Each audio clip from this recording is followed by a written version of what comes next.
There are plenty of video games out there that don't shy away from inappropriate content. From gratuitous sex scenes to brutal bloodbaths to glorified substance abuse, these games have no shame or boundaries, and venture into the kinds of territory that land them a serious rated M for mature. But oh how we love them. And oh how parents want nothing more for their kids than for them to avoid the crap out of these games. So today we're counting down our picks for the top 10 video games you shouldn't play in front of your parents. Probably don't watch this video in front of them either.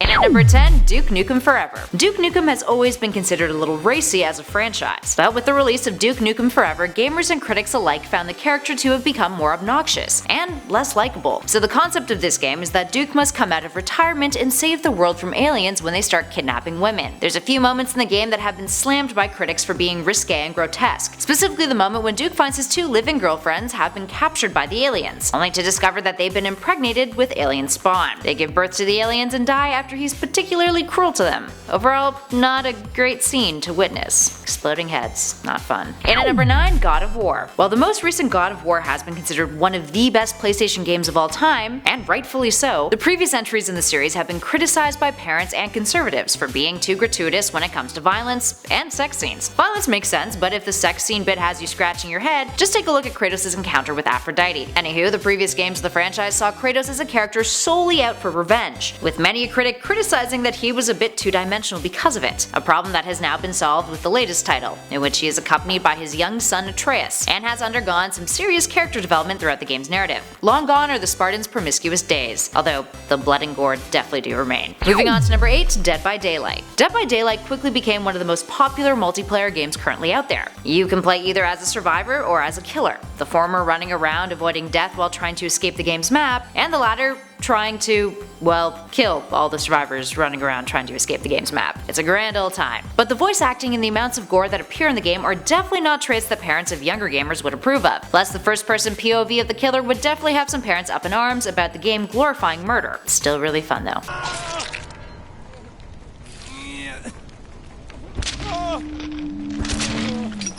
Moving on to number 7, Postal 2. Postal 2 has long been hailed as a controversial video game, having even been banned in various countries like New Zealand for, I quote, very high impact violence and offensive depictions of cruelty. I mean, yeah, they're not wrong. It's also been banned in Malaysia and Australia, and briefly in Germany and Sweden. It's a black comedy first person shooter in which players are in the shoes of a character known as Postal Dude, who lives in a trailer in Arizona with his wife who is referred to as the bitch. At the start of each day, you're given tasks to accomplish like getting milk and other mundane objectives.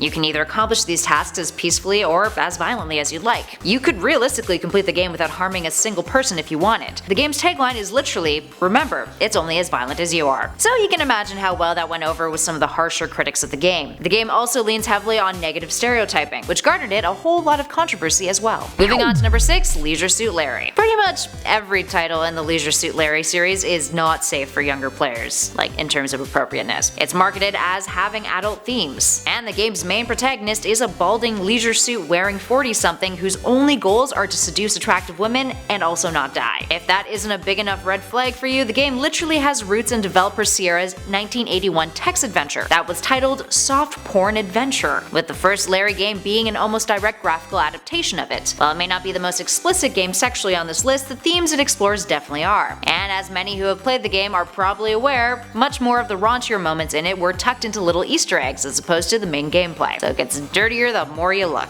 Up next at 5, Hatred. Hatred is a pretty brutal game. You play a character called the antagonist whose only goal is to kill as many people as possible on his genocide crusade. An isometric shooter game, the reception for it and its playable character was pretty volatile. Reviewers criticized it for being revolting, violent, and tacky, and Epic Games even requested that their Unreal Engine logo, which the game was created on, be removed from all the game's marketing and trailer. I mean, just check out the opening monologue with the character. Kinda says it all there. Moving on to number 4, The Witcher 3, Wild Hunt. The Witcher 3 is a fantastic game, but it's also a game that contains a whole lot of racy sex scenes that are very so slightly absurd enough to make your parents go, wait, what? It's no secret that Geralt is a giant piece of Manhunt who is a bit of a man whore. He likes his women, and they like him. And he's not afraid to try new things in the bedroom, like having sex on top of a stuffed unicorn. Funny enough, that sex scene was actually mentioned in the books as well too, and believe it or not, to some, it may even be better than what appears in the game. Lesson is to pick up a book and read some stuff. Up next at 3, Manhunt 2. Manhunt 2 is essentially torture porn. Developed by Rockstar Games, surprise surprise there, it's a psychological horror stealth video game that follows a mental patient suffering from amnesia, trying to figure out his identity while being accompanied by a sociopath assassin. The game had to be re-rated after major backlash occurred, which even involved the likes of various US senators condemning the title as visceral and casually sadistic. The developers had to censor multiple parts of the game before it could be officially released, which included a blurring effect over executions, a removal of all but 2 decapitations, an execution with pliers that was altered so rather than it being ripping off an enemy's testicles, they were used to bash in an enemy's head, the removal of all innocent characters from the game, and the game's player rating system, which was based on speed and the severity of your executions. So if that doesn't paint you a picture of why mom or dad wouldn't want to see you playing this game, I don't know what will. In at number 2, Cobra Mission, Panic in Cobra City. Upon first glance, Cobra Mission may seem like a simple point-and-click game with an interesting plot. Created back in 1991 in Japan and later released in North America and Europe in the next 2 following years, the game's narrative revolves around the fictional locale of Cobra City, and 2 men who are trying to hunt down a mob boss who appears to be responsible for the disappearance of numerous young women on the island. But in actuality, it was the first erosion released in English, a game with explicitly erotic themes. The game consisted of 2 modes, a fighting system where you would point and click at your enemy and target them with your fighting moves, which in Japan was actually a turn-based system, and the second, which was also point and click, but